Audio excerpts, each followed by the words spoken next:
You're listening to Podketeers. Welcome to episode 268 of Podketeers. This week we talk about one of my favorite places that I never had a chance to visit, the Rainbow Caverns and the mine train through nature's Wonderland. We also talk about some of the items coming for the Haunted Mansion's anniversary. Plus we talk about what Disney star is getting to play another Disney princess in an upcoming live show. Some notes on this episode can be found at podketeers.com/268, and I would totally recommend that you check it out because I forgot to mention on the episode that there is a Mickey Mouse short dedicated to the Rainbow Caverns and Nature's Wonderland.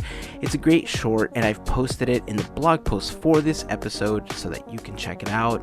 Also, if you have any questions or comments on anything that we talk about, we'd love for you to join the conversation and give us your thoughts by leaving a comment on the blog post or on Instagram, Facebook, or on Twitter.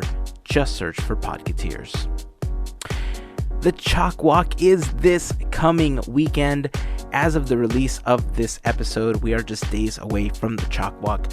As a whole, Team Boat Willie has raised over $1,000, and we have all of you to thank. I'm going to be doing a final pull over the next few days to see if I can personally hit $1,000 to help the kids at Chalk. If you'd like to help me try to reach my goal or just want to make a donation to Team Boat Willie, you can go to teamboatwillie.com for donation links. We'll be talking about Chalk Walk in an upcoming episode, so stay tuned for that. This episode of Podketeers has been made possible by the generosity of listeners just like you, called the FGP Squad, or our podcast Fairy Godparents, because it's their monthly contributions via Patreon that help produce these episodes. If you like the podcast, it's a great time to become part of the FGP Squad. We have giveaways and special content coming up, so for more info, a link to sign up, or even a link to make a one-time donation, you can go to podketeers.com/FGP, and to all of the members of the FGP Squad, we just want to say thank you for your support. Alright, it's time to check out nature and its Wonderland. That doesn't make any sense. Here we go. This is episode 268 of Podketeers.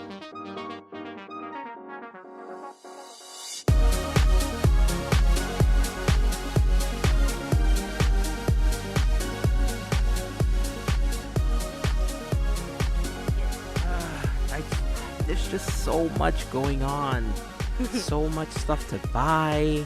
Not enough stacks of those green pieces of paper that are required in exchange of said goods. Honestly, Mel, I don't know what I'm gonna do.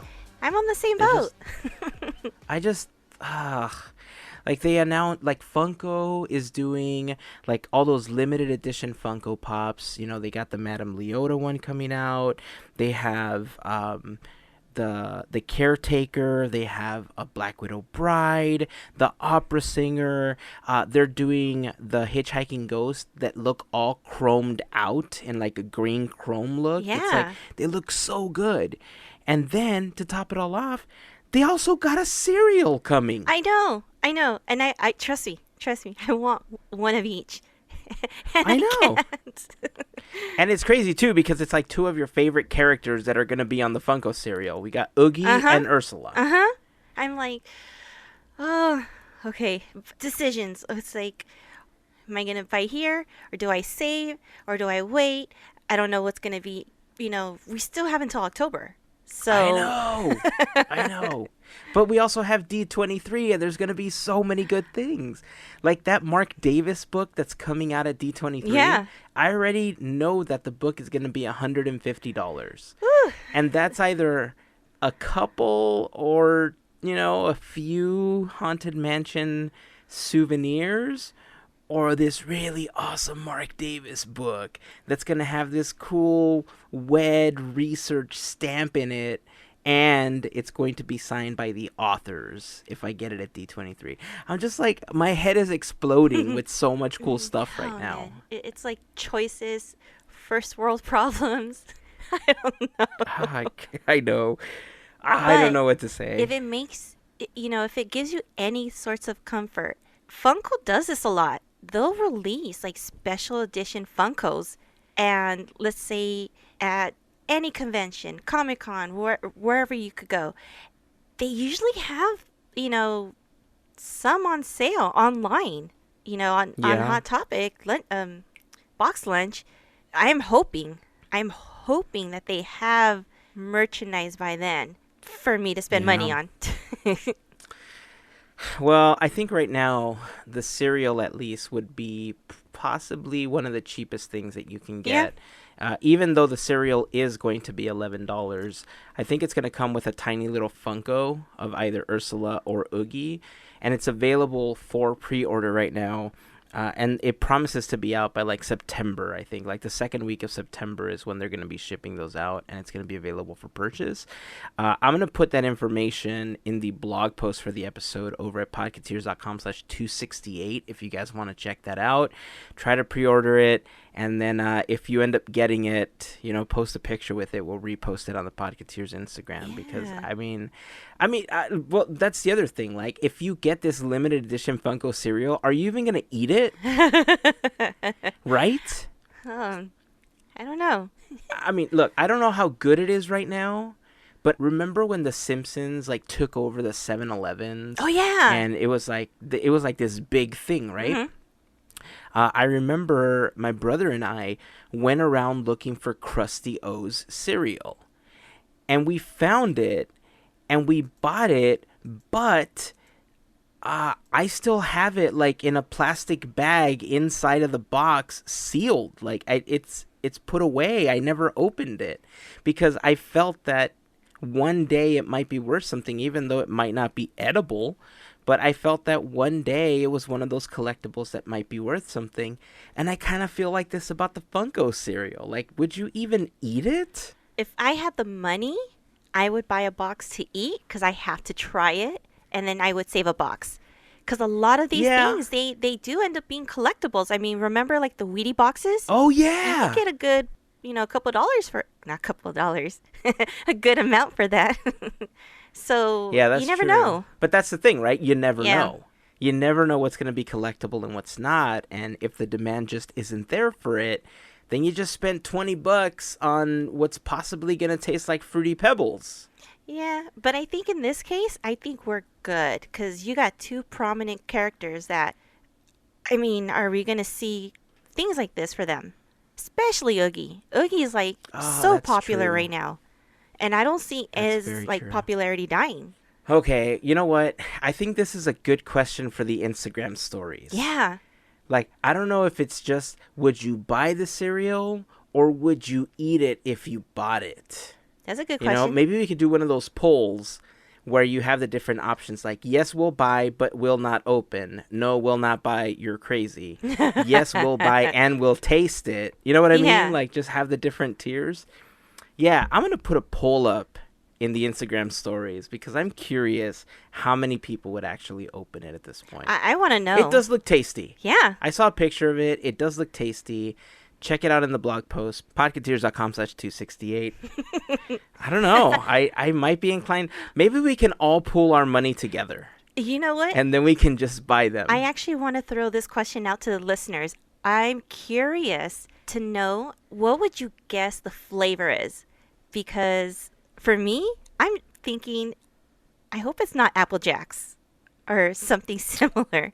But Oh, yeah. That's true. Because they are O's. yeah, So there's purple O's for Ursula and green O's for Oogie. purple would be Aw, what, man. grape? I don't know. I feel like you're right. I think it is going to be like Apple Jacks, or it could be Fruity Pebbles. Like, Yeah. it feels like they're two universal flavors that you can just throw out there for this type of product. Ugh. I want to try them now. No, it's going to taste like bugs. Oh my god, if it would taste like bugs or it would taste like sushi, that would be like the best thing ever. You open it up and it's just fish. Oh, that's nasty. It's like Ursula's cereal tastes like sardines.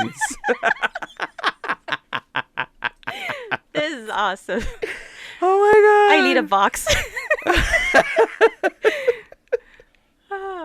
Oh god. Yeah. So we'll put the poll up on Instagram. We'll share the results in an upcoming episode. I just thought it was pretty cool that they're doing that. There's just so many things that are going on right now with the mansion, and then the anniversary is coming I up know. this Friday, just a few days after the launch of this episode.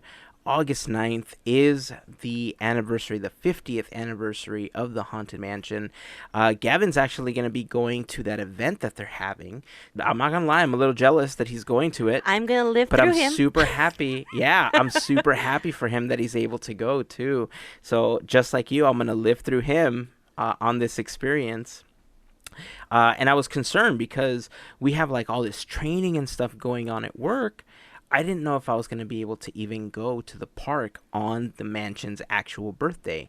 And it's looking like I might be able to go.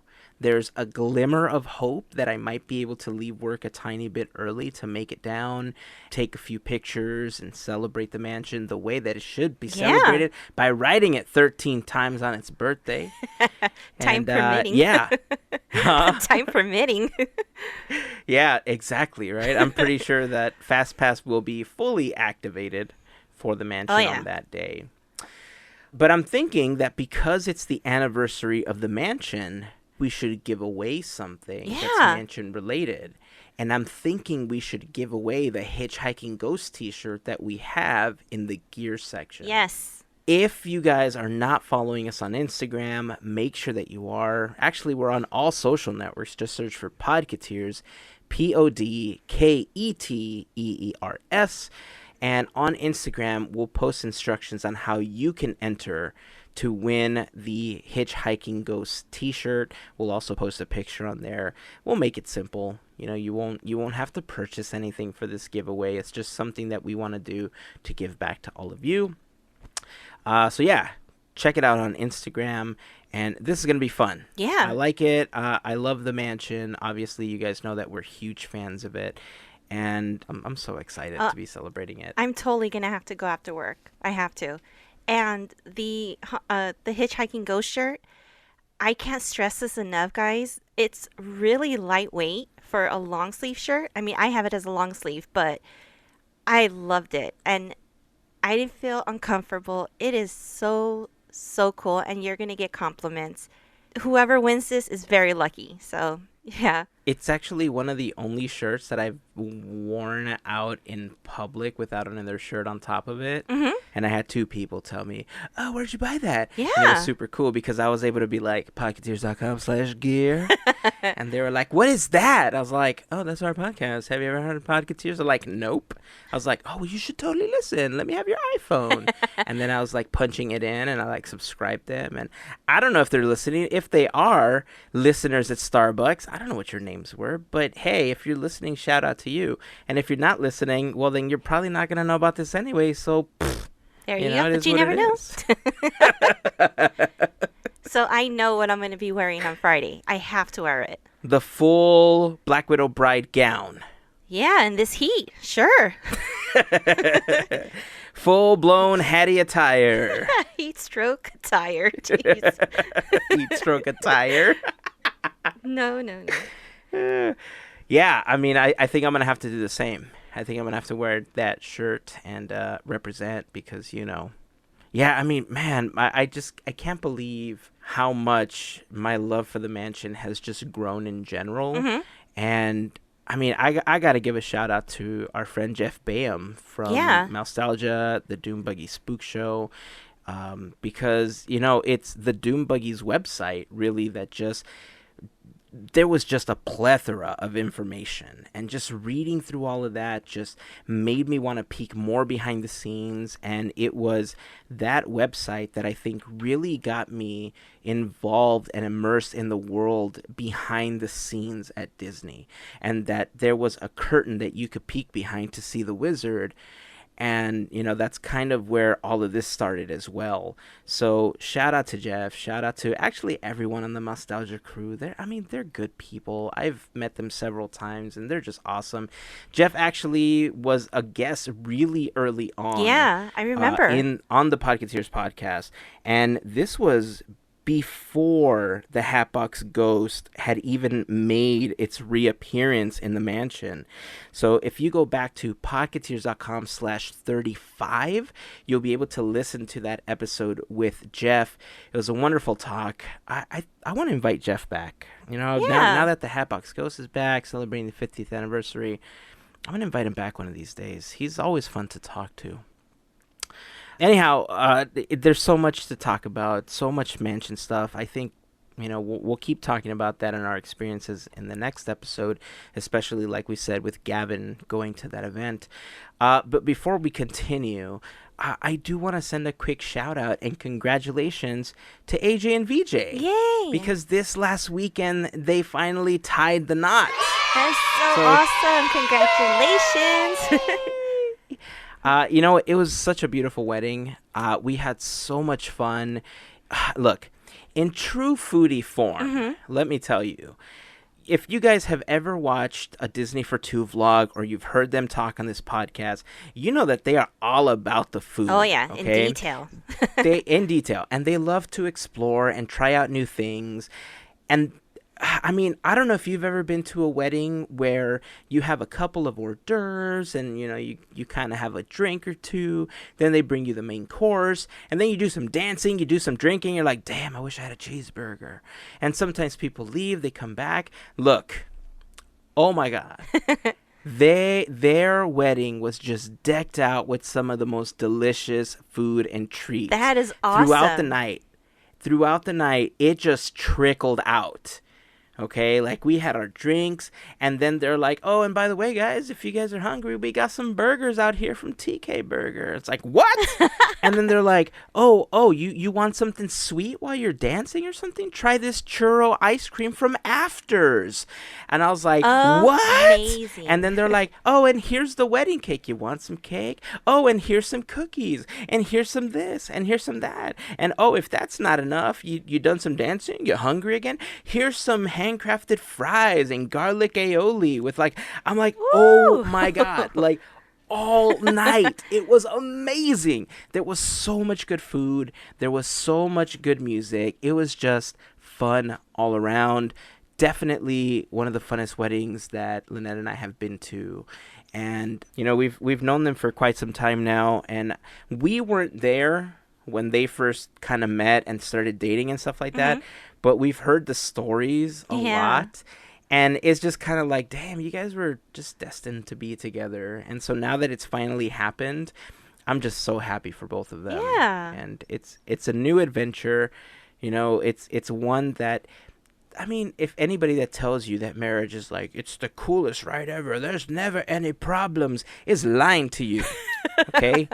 They are lying to you. Every marriage has problems. There's always rocky times, you know, but you persevere through it and you live your happily ever after as best as you can. And before you know it, time is just flying and you're like, what? A decade? Yeah. What?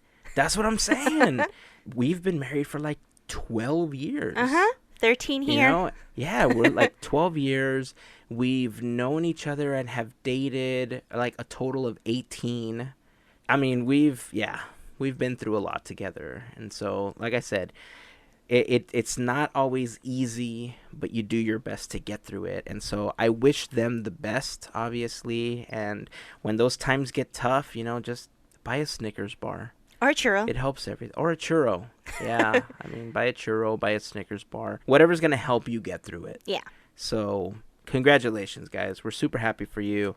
And right now they're on their honeymoon. Aww. So I don't even want to send them messages right now. No, but, of course not. You know, no, and let them enjoy it. Yeah. I think they're going back to Hawaii. So I'm pretty sure they're going to be at Aulani. Yeah. That's, oh my gosh. Yeah. That's beautiful.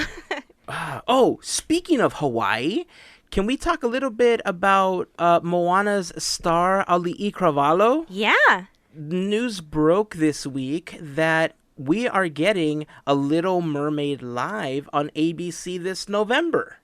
And Ali'i Cravalho is going to play the role of Ariel. Yeah.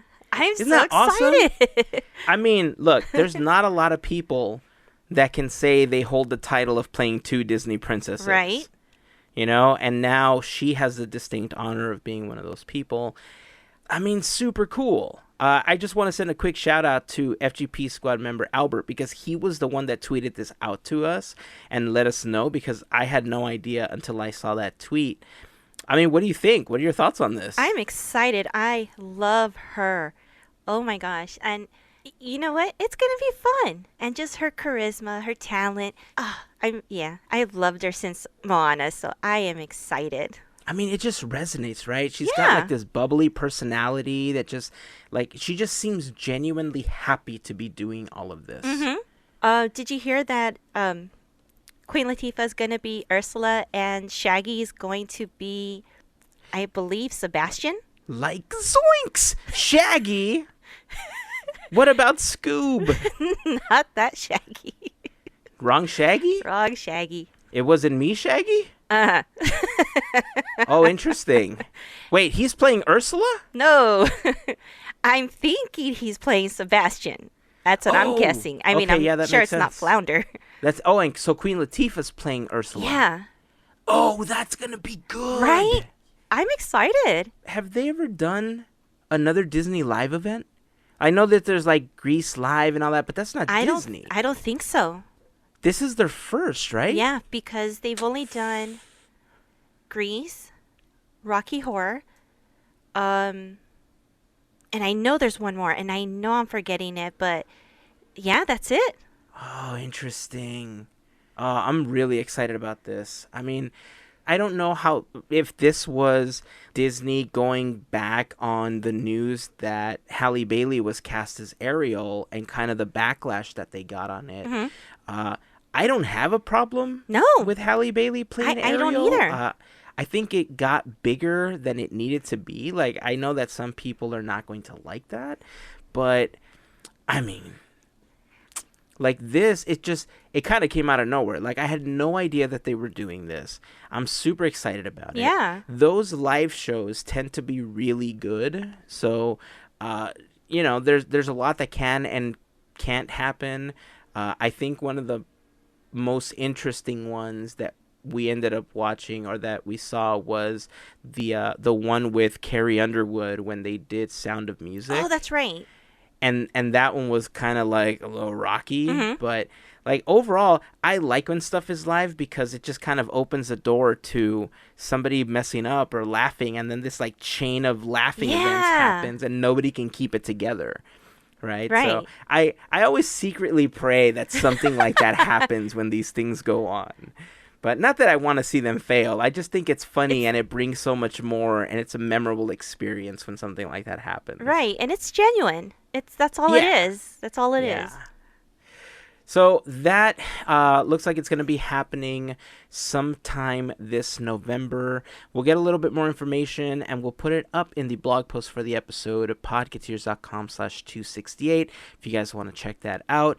And then let us know. Join the conversation and tell us how you feel about Ali Cravalho playing Ariel. It looks like it's going to be more of a stage show type production, kind of like the Broadway style. There's going to be a lot of elaborate costumes, and I'm excited about this. It's just like that step up from the Hollywood Bowl stuff that they do, right? Right. Yeah, Except exactly. Now you're like watching it, you're actually watching them act it out, not just sing it along with what's on the screen, which I think is pretty awesome. Well, talking about that, if they had Ken Page, I would be so happy, but that's not happening. I think a lot of people would be. Okay, so I know we have a lot of stuff to talk about, but I think it's a good time to jump into the main topic for this episode. What do you think? Cool. This is actually one of my favorite parts of Disneyland that I never got a chance to see. So we're going to be talking about Nature's Wonderland, the Rainbow Caverns, and that giant area that I wish I had a time machine for. But before we do, I want to remind you that this episode of Podketeers is brought to you by a wonderful group of people that they like to call themselves the FGP Squad, our podcast Fairy Godparents. But they can call themselves whatever they want because they're awesome. The FGP Squad is just a wonderful group of listeners just like you that help make these episodes of Podketeers possible through their contributions via Patreon. If you want a little bit more information on how you can become part of the FGP Squad, head on over to podketeers.com/FGP for more information and a link to sign up. You'll get access to special content. You'll be part of some giveaways, the new live streams that we're going to be doing more frequently. So if you have any questions, hit us up on Instagram, Facebook, Twitter, whatever you want. We'll answer as best as possible. Podketeers.com/FGP. And to all of the members of the FGP Squad, we just want to send out a huge thank you, as always, for your support. So hold on to your hats and glasses, because this here's the wildest ride in the wilderness. I'm not going to lie, that hurt a little bit more than I was anticipating it to hurt. It was pretty good. But it hurt. Like, now my throat, like, hurts. And I'm about to talk a lot. I'm sorry. It's okay. It's all right. You know what? People do it for the gram. I do it for the podcast. The show must go on. So here we go. All right. So Gavin recently talked about how the 1950s was a boom period for Westerns. The Lone Ranger and Davy Crockett were among the shows and characters that people just couldn't get enough of.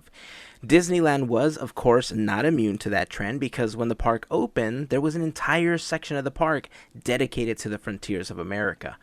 As a matter of fact, it was probably Disney's doing with the Ballad of Davy Crockett that made it skyrocket.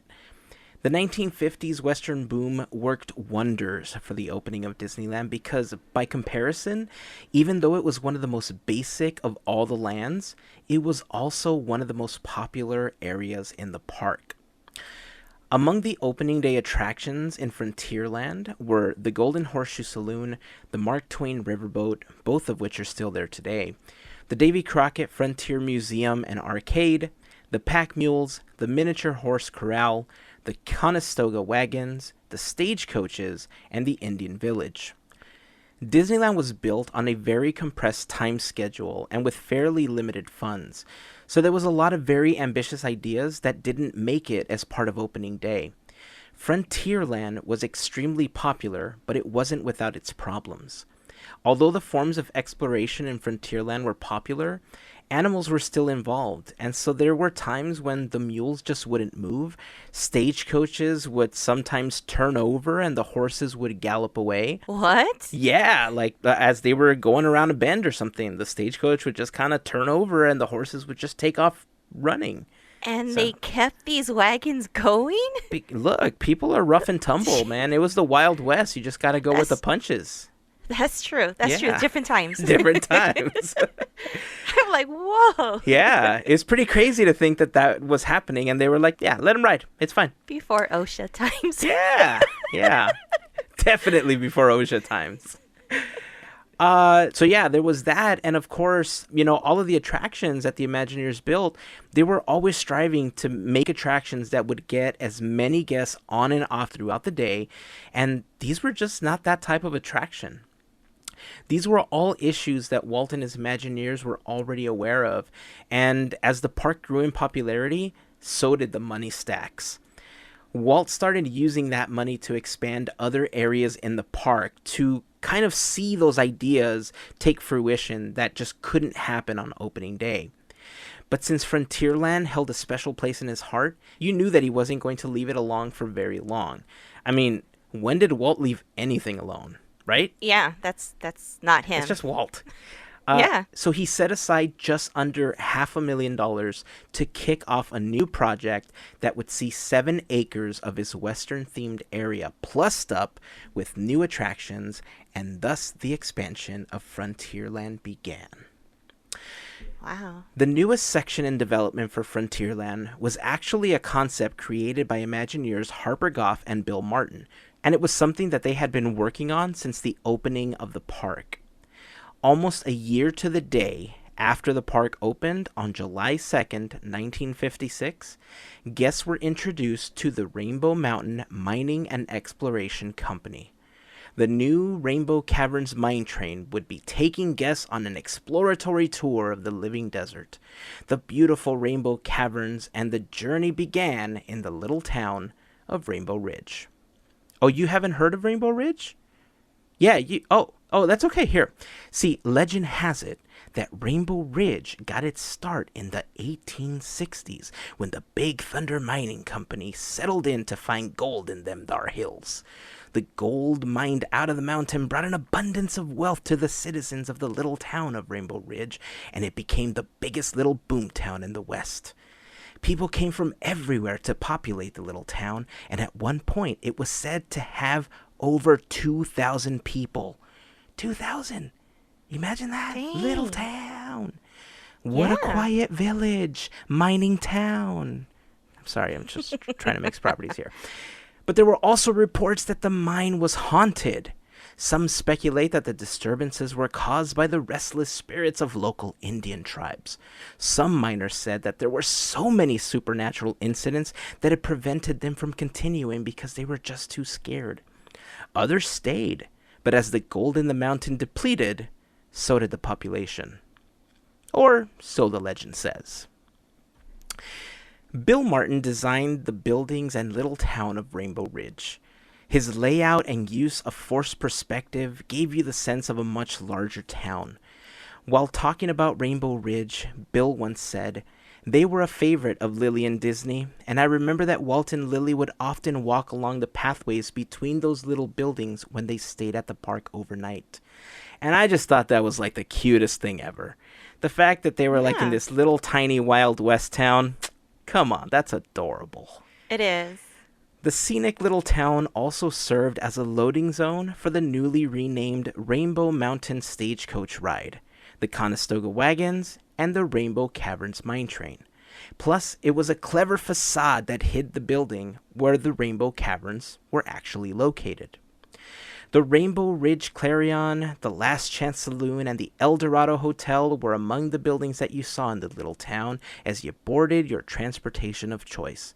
And look, traveling via stagecoach or wagon was great, right? It was a fun experience, and you got to see so much of the Rainbow Desert while traveling on what was probably the Maserati of wagons and stagecoaches for that time period, okay?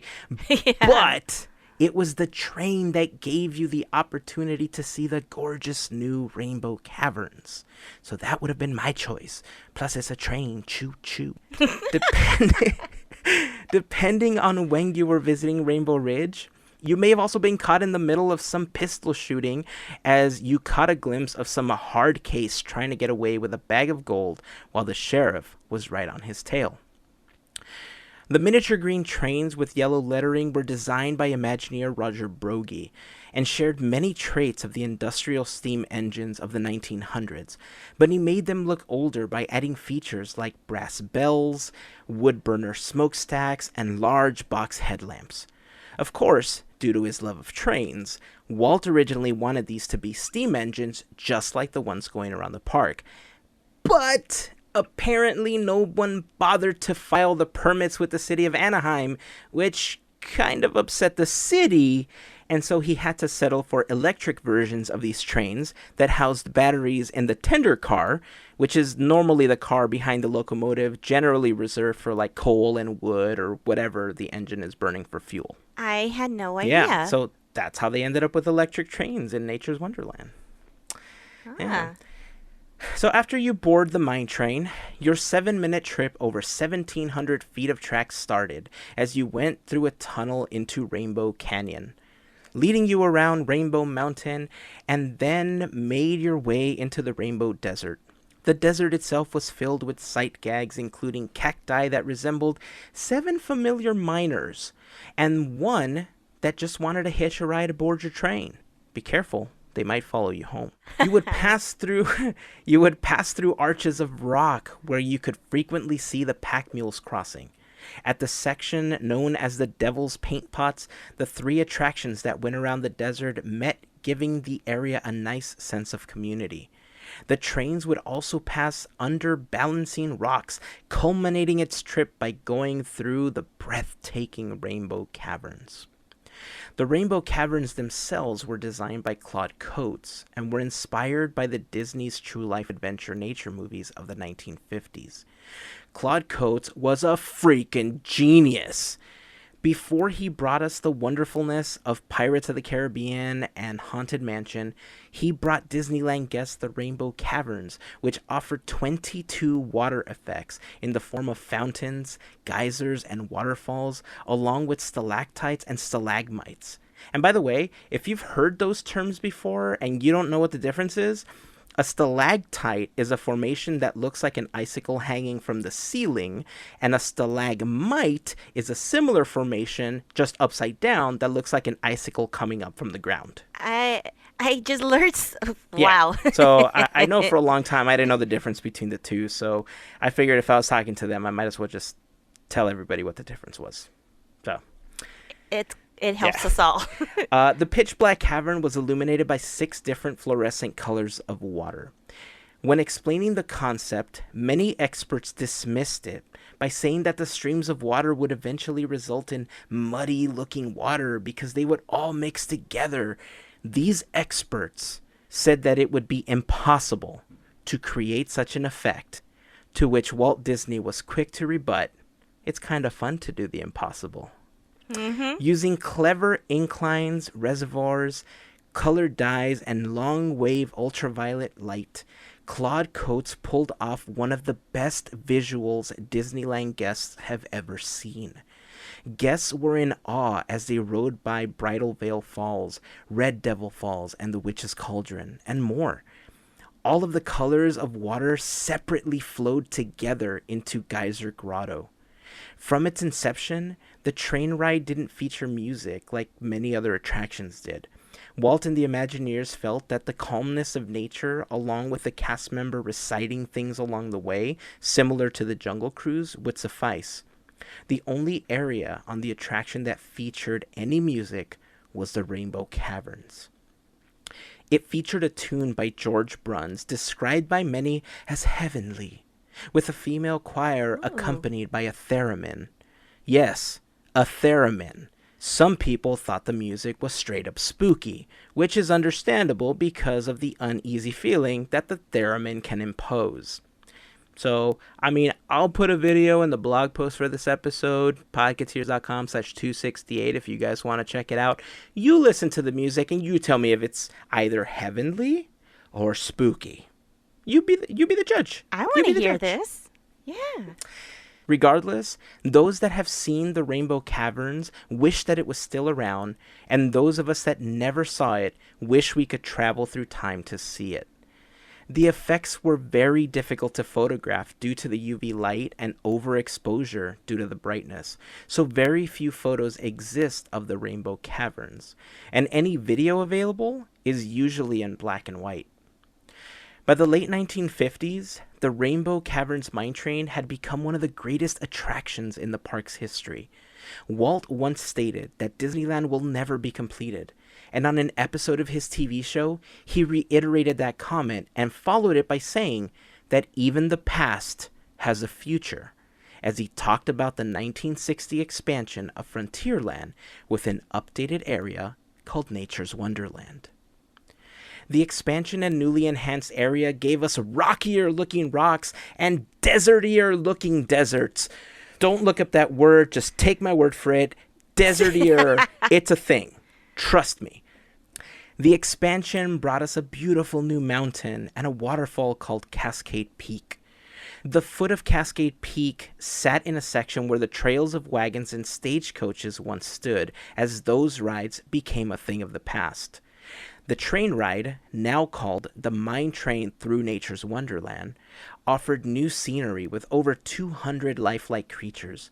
Now, around this time, Walt was displeased by the lack of humor in the park, so he had enlisted the help of Mark Davis to concept out some updates that added his signature touch of humor. After about a week of sketching around the park, some of the changes that Mark suggested were actually in Nature's Wonderland. Upon seeing the sketches, Walt laughed and said, "Oh, for God's sakes, I just spent $50,000 redoing that area, and now you're going to cost me money because what you've done is so much better." So, at least he acknowledged it, Oh, right? poor guy. But, I mean, look. It was for the better because Mark Davis's suggestions not only brought humor to the area by switching around some of the animals and using the newly added animatronics for sight gags, he also made the train more comfortable by changing the seating arrangements. So, what was it like riding around Nature's Wonderland? Well, for starters, like I mentioned earlier, when the mine train first opened, cast members recited lines very similar to how it's done on the Jungle Cruise. But by the time Nature's Wonderland was introduced, the cast members' lines were replaced by a recording done by Dal McKennon. You might already know him as the prospector warning you about the wildest ride in the wilderness, which is how I threw my voice out just a little while ago. So, that. As you departed from the little town of Rainbow Ridge, you exited a tunnel leading you into Beaver Valley. As you went around the bend, you had a chance to go behind the eighth wonder of the world. That's right, the backside of water, which on this attraction was actually just called Big Thunder, the biggest falls in those there parts. Continuing on the trip, you'd see the Twin Sisters Falls, and as you crossed the trestle, you'd be in bear country, where you'd see plenty of bears doing bear-like things like, I don't know, bouncing on their bottoms or stealing porridge or dancing around picking up trash with a stick. I don't know what bears do. I mean, those sound like bear things to you, right? Yeah, sounds normal. Yeah, they sound normal, so that's what they did. The next place along the path traveled under the Natural Arch Bridge and into the living desert. Here you'd see some crazy-looking cacti that look oddly human, and of course, there was also rattlesnakes and other desert creatures. Then you'd see one of the greatest mysteries of the desert, the Devil's Paint Pots. Bubbling mud in different colors. But be careful, because this is also geyser country, and you never knew when Old Unfaithful would erupt. You might see the bones of a mighty beast that once roamed the earth, fossilized for all to see. Then you'd approach one of the most dangerous parts of the desert, Balancing Rock Canyon. And if you're lucky enough to make it through, you were rewarded with the sight of the Rainbow Caverns before rounding out your trip in Rainbow Ridge. Oh, and by the way, if you happen to board the mine train around, let's say 8:50 p.m., the train would make a stop on a hillside just above the living desert where you were treated to an amazing view of the fireworks. Wait, Yeah. what? If you boarded it late at night, right before the fireworks went off, it actually stopped in the middle of the living desert so you can see the fireworks. I wish everyone could see my face because it's like, that blows Isn't it my awesome? mind. I love that Yeah. they did that. I mean, it's just one of those things that you don't think of doing. Like, in most cases, you would think, yeah, let's get this done as quickly as possible. But the fact that they went out of their way to actually stop and give people this amazing view in the middle of the living desert was super cool. Yeah, that's... can we say that's like one of the earliest examples of making magic? Yes, absolutely we can. Wow. Absolutely. So by the late 1970s, guests of the park were used to more exciting rides and craved the thrills. And so just days into the new year of 1977, Nature's Wonderland closed. Nature's Wonderland holds a unique spot in the history of Disneyland because it housed an attraction that has very little documentation in comparison to others. It's also funny to me that when the Rainbow Caverns mine train first opened, it was considered a D-ticket attraction. Those were the best of the best attractions and the most expensive ride at 30 cents per ticket, but it was eventually dropped to a C-ticket. And then, during the 1960 plusing, when it became the mine train through Nature's Wonderland, it was once again considered a D ticket, but by then the top-of-the-line ticket was now an E ticket. As the popularity of the attraction grew, it bounced between D and E, ultimately landing on D before its demise. There's no denying that it was popular. I mean, it was even featured in the 1962 film 40 Pounds of Trouble, starring Tony Curtis. I'm just learning a lot right now. It's This crazy. is crazy. I saw a clip of him running around like all the little sections of Nature's Wonderland, and I'm like, oh my God, yeah, look at that. Oh, what? So yeah, I thought it was pretty awesome. But the lack of thrills that the mine train didn't offer was ultimately what caused its downfall.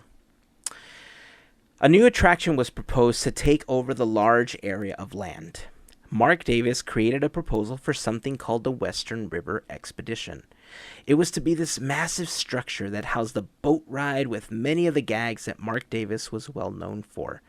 Just as the attraction was scheduled to be built, there was a major concern about how much it was going to cost. The idea was scrapped in lieu of a roller coaster idea that was proposed and created by the Stash, Tony Baxter. This Nice. thrilling coaster would cost much less, and it fit the type of attraction that could keep guests coming back for more. As an homage to Nature's Wonderland, the new attraction was called the Big Thunder Mountain, named after the mountain and waterfall that you would pass through. It opened in 1979, and it also used the little town of Rainbow Ridge as part of the backdrop, albeit much smaller than it originally was. Big Thunder Mountain was an instant success. Little by little, we've lost many of the remaining pieces of this attraction. Before most of Big Thunder Ranch was taken down to make room for Galaxy's Edge, the rock formations that were part of Balancing Rock Canyon were part of the petting zoo and served as an entrance to Big Thunder Ranch. An abandoned mine train and 2 cars sat along the rivers of America for years in what was the foot of Cascade Peak.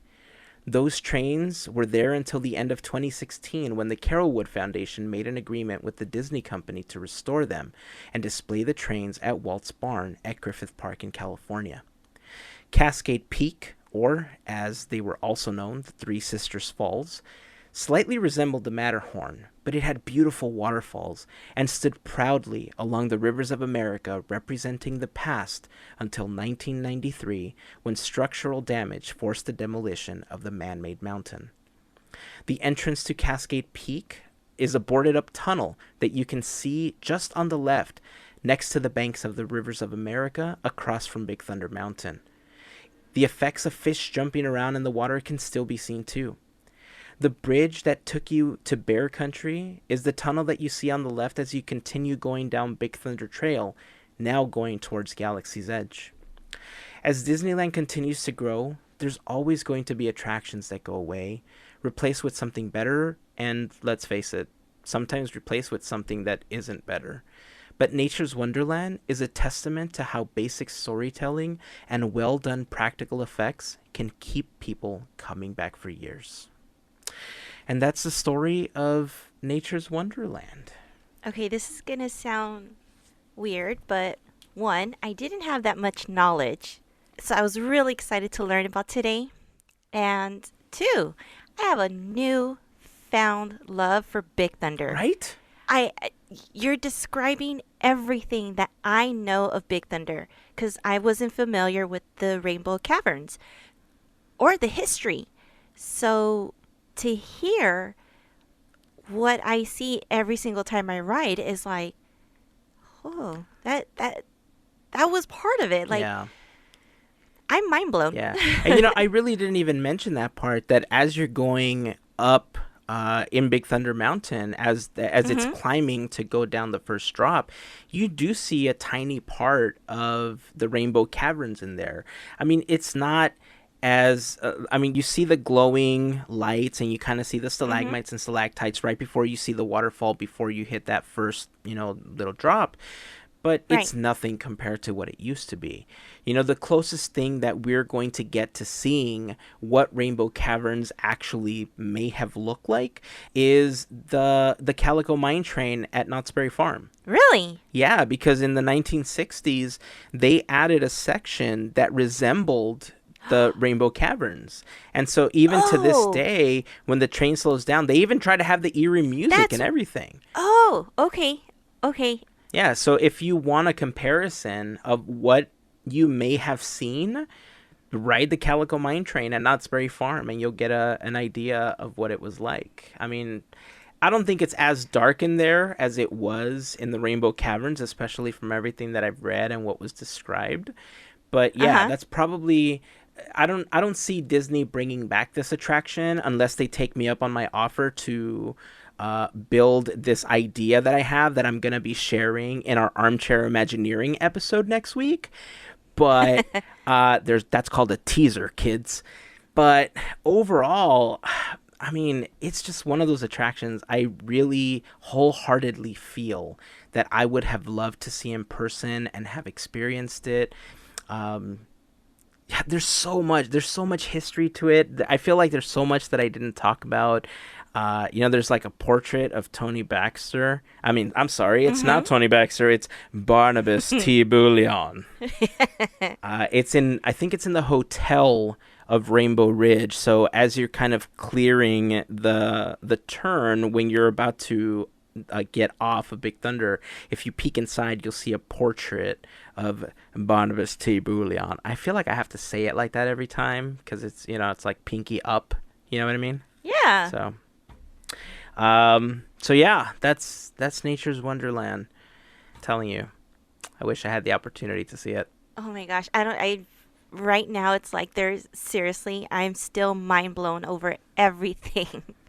Everything. This was awesome. Thank you.